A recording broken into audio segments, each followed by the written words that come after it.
Hello everyone, नमस्कार सभी को। आप सबका स्वागत है अपने यूट्यूब चैनल में। और आज हम डिस्कस करेंगे रीट 2017 पेपर का सॉल्यूशन, यानी कि रीट 2017 के अंतर्गत लैंग्वेज सेकंड में हिंदी का पेपर कैसे आया था। तो हमने फर्स्ट पार्ट इसका कर लिया, तो आज हम करेंगे सेकंड पार्ट, क्योंकि एक साथ सभी क्वेश्चन करवाने से क्या कि वीडियो बहुत ज़्यादा लंबी जाती है। तो कुछ मेरे भाई बहन क्या कि बोर्ड नहीं करवाते, तो उनके लिए क्या कि ये दोबारा सेकंड पार्ट लेके आई हूँ।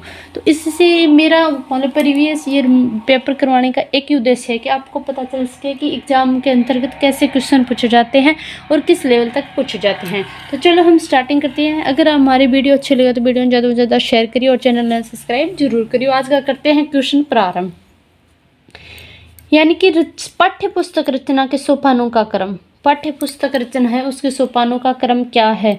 सबसे पहले क्या करेंगे हम, विषय सामग्री का क्या करेंगे, चयन, फिर स्थिरीकरण, फिर करेंगे प्रस्तुतिकरण। तो इसका सही ऑप्शन कौन सा रहेगा, 1 नंबर। यानी कि पाठ्य पुस्तक रचना अत्यंत क्या है, चुनौतीपूर्ण कार्य है। इसमें सर्वप्रथम पाठ्यक्रम के अनुसार सामग्री का चयन किया जाता है, फिर उसके बाद क्या है कि स्थिरीकरण, फिर क्या है कि प्रस्तुतिकरण किया जाता है। फिर करते हैं नेक्स्ट क्वेश्चन, यानी कि श्रव्य दृश्य शिक्षा से तात्पर्य नहीं है। यानी कि सुनने से और देखने से शिक्षा से तात्पर्य नहीं है, तो वो कौन सा होगा, शिक्षा को निष्प्रयोजन बनाना। तो इसका सही ऑप्शन कौन सा रहेगा, 4 नंबर। कौन सा रहेगा, 4 नंबर। यानी कि दृश्य श्रव्य शिक्षा का तात्पर्य है शिक्षा को निष्प्रयोजन बनाना नहीं है। दृश्य श्रव्य शिक्षा में शिक्षण के दौरान दृश्य श्रव्य साधनों के प्रयोग पर बल दिया जाता है। यानी कि दृश्य श्रव्य शिक्षा में शिक्षण के दौरान क्या किया जाता है कि दृश्य श्रव्य साधनों पर क्या प्रयोग पर बल दिया जाता है, क्योंकि देखकर व सुनकर प्राप्त किया ज्ञान रोचक एवं प्रभावी होने के साथ साथ क्या होता है, स्थायी भी होता है। फिर नेक्स्ट क्वेश्चन करते हैं कि सतत एवं व्यापक मूल्यांकन की विशेषता नहीं है, तो वो कौन सी नहीं है। यानी कि विद्यार्थी के विकास के पक्षों पर जोर न देना, यानी विद्यार्थी के विकास के पक्ष पर क्या जोर न देना। तो इसका सही ऑप्शन कौन सा रहेगा, 1 नंबर। इसका सही ऑप्शन कौन सा रहेगा, 1 नंबर। यानी समग्र एवं सतत मूल्यांकन विद्यार्थी की स्कूल आधारित मूल्यांकन व्यवस्था है। यानी सतत एवं समग्र मूल्यांकन क्या है, विद्यार्थी की स्कूल आधारित मूल्यांकन व्यवस्था है। इसमें क्या है, मूल्यांकन की निरंतरता, विकास के विविध पक्षों पर ध्यान देना और वर्तमान पर ध्यान देना शामिल है। फिर नेक्स्ट क्वेश्चन है कि सत्य असत्य परीक्षण कहलाता है, वो क्या कहलाता है, एकांतर प्रत्युत्तर परीक्षण। क्या कहलाएगा, एकांतर प्रत्युत्तर परीक्षण। फिर नेक्स्ट क्वेश्चन है कि रंगमंच अभिनय विधि है, किसकी है ये, नाटक की।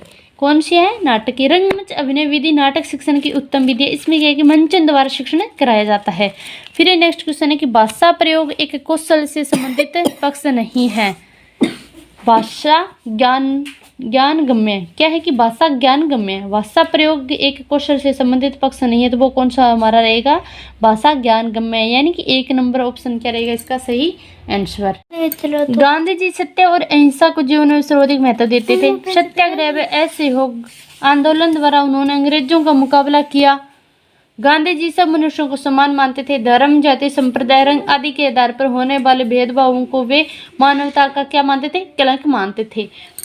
वे आर्थिक असमानता को भी मिटा डालना चाहते थे। वे वर्ग विहीन, जाति विहीन समाज में विश्वास रखते थे। सामाजिक न्याय, शारीरिक श्रम को महत्व देते थे। गांधी जी प्रजातांत्रिक राज्य को कल्याणकारी मानते थे। क्या मानते थे, कल्याणकारी मानते चाहिए। सत्य, न्याय, धर्म, अहिंसा, अपरिग्रह, निस्वार्थ सेवा को मानवता के लिए सच्ची सेवा मानते थे। उनके राष्ट्र तथा अंतर्राष्ट्रीय विचारों में वे शुद्ध कुटुंबकम का दृष्टिकोण प्रमुख था। उनकी मान्यता थी कि किसी राष्ट्र का समुचित उत्थान अपने परिवार, जाति, गांव, प्रदेश तथा देश की समस्याओं के सुधार से हो सकता है। स्वयं को सुधारो, सारा विश्व सुधरेगा, उनका कहना यही था। फिर नेक्स्ट है कि क्वेश्चन करेंगे हम। सबसे पहले हम पहला क्वेश्चन कौन सा रहेगा, शरीर यात्रा के लिए जितना आवश्यक हो उससे अधिक पैसा, अन्न आदि का न लेना अर्थ को व्यक्त करने वाला शब्द है, तो वो कौन सा होगा, अपरिग्रह। कौन सा होगा, अपरिग्रह। परिग्रह शब्द का अर्थ क्या होता है, इकट्ठा करना।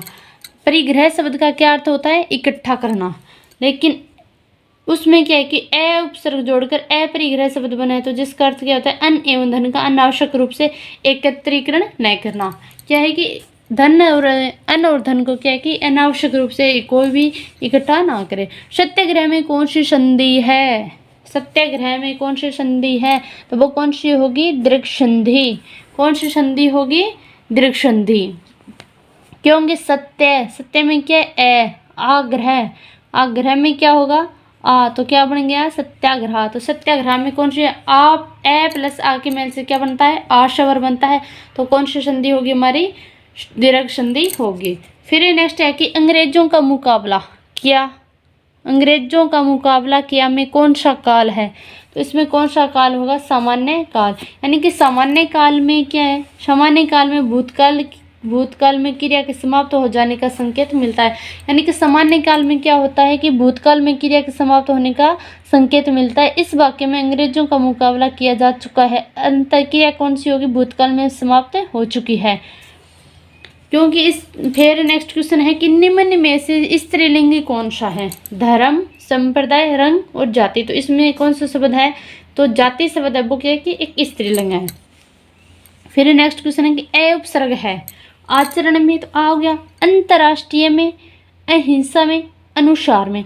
तो सबसे पहले हो चाहे उपसर्ग हो, प्रत्यय हो, समास हो, कोई भी मान लो शब्द हो, उसमें क्या है कि मूल शब्द निकलना जरूरी है। कौन सा शब्द निकलना जरूरी है? मूल शब्द निकलना होना चाहिए। तो इसमें क्या है कि आचरण में तो क्या है कि आ गया, अ उपसर्ग पूछा है तो कौन सा होगा? अहिंसा।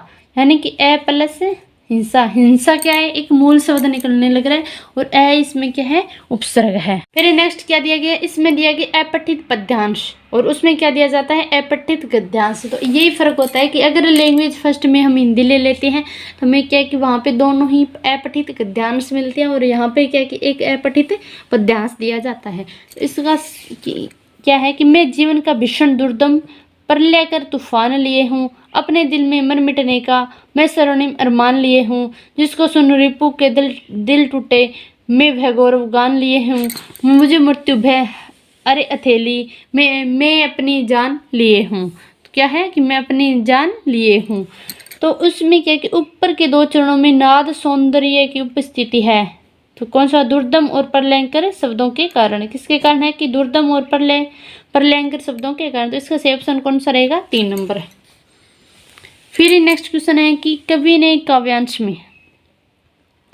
काव्यांश में कौन से गुण का प्रयोग किया है? तो कौन से गुण का प्रयोग किया है? तो इसमें क्या कि ओज गुण का क्या प्रयोग किया है। क्यों किया? कि जिस कविता को पढ़ने से या सुनने से हृदय में ओज, उमंग, उत्साह का संचार होता है, वहाँ कौन सा गुण होता है? ओज गुण होता है। ओज गुण क्या है कि वीर, विभत्स, रौद्र एवं भयानक रस में पाया जाता है तथा ओज गुण से युक्त रचनाओं में संयुक्ताक्षरों की क्या होती है? प्रधानता होती है। क्या होती है? संयुक्ताक्षरों की प्रधानता होती है। फिर नेक्स्ट क्वेश्चन है कि कवि गौरव गान क्यों कर रहा है? कवि है वो गौरव गान क्यों कर रहा है? तो इसका सही ऑप्शन क्या होगा? शत्रुओं की हिम्मत तोड़ने के लिए। किसके लिए? शत्रु यानी कि दुश्मन है उनकी हिम्मत तोड़ने के लिए। फिर नेक्स्ट क्वेश्चन है कि काव्यांश की अंतिम 2 पंक्तियों में कवि की भावना प्रकट होती है। कैसी भावना प्रकट होती है? तो बहादुरी की होती है। क्योंकि मैं वह गौरव ज्ञान लिए हूँ, मुझे मृत्यु भय अरे अथेली मैं अपनी जान लिए हूँ। तो ऐसा किस में है कि उसमें क्या एक हिम बहादुरी की भावना भरी हुई है। तो फिर इसमें क्या है कि कवि संपूर्ण कविता में कवि ने बहादुरी की भावना प्रकट की है। इस कविता में ओज गुण एवं वीर रस में प्रयुक्त हुआ है। फिर नेक्स्ट क्वेश्चन है कि कवि दिल में किस प्रकार का स्वर्णिम अरमान लिए हैं? तो कैसा लिए हैं? भी भाग जाने का, आत्मसमर्पण करने का, पुष्प देने का या फिर मर मिटने का। कौन सा लिए हुए हैं? मरे मिटने का। तो इसका सही ऑप्शन कौन सा रहेगा? 4 नंबर। इसका सही ऑप्शन कौन सा रहेगा? 4 नंबर। ये पेपर क्या है कि भी रीट 2017 का था और हमने इस पेपर को सॉल्व किया है। इस पेपर को सॉल्व करने का मेरा एक ही उद्देश्य है कि सभी जो भी अभ्यर्थी रीट परी और रीट मतलब रीट लेवल फर्स्ट और रीट लेवल सेकंड का जो एग्जाम देना चाहते हैं तो उनके लिए क्या कि एक बहुत ही अच्छे महत्वपूर्ण ट्यूशन्स लेकर मैं आई हूँ। तो वीडियो अच्छी लगे तो वीडियो ने ज़्यादा से ज़्यादा शेयर करियो और अगर आप चैनल पर नए हो तो चैनल ने ज़रूर सब्सक्राइब करो।